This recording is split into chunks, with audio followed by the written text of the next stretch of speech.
எளிமையின் சிகரம் அப்துல் கலாம்.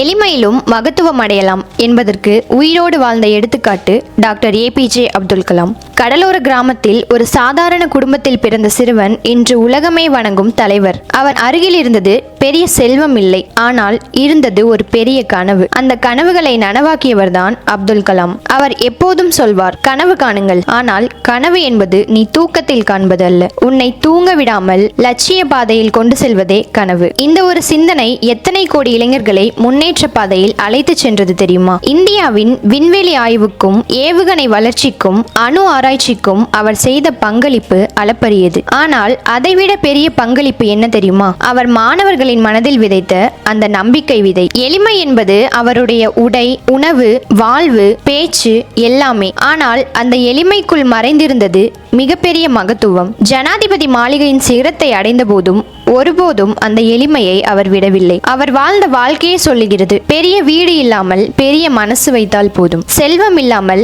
சிந்தனை இருந்தால் போதும், வாய்ப்பு இல்லாமல் உறுதி இருந்தால் போதும். கனவுகளை கொண்டு வாழ்ந்தவர் மட்டுமல்ல, பிறர் கனவுகளுக்கு தீப்பந்தம் ஏற்றி வைத்தவர். ஆகவேதான் இன்றும் நாம் சொல்லுகிறோம், எளிமையிலும் மகத்துவம் அடையலாம் என்பதற்கான உயிரோடு வாழ்ந்த எடுத்துக்காட்டு டாக்டர் அப்துல் கலாம். நன்றி.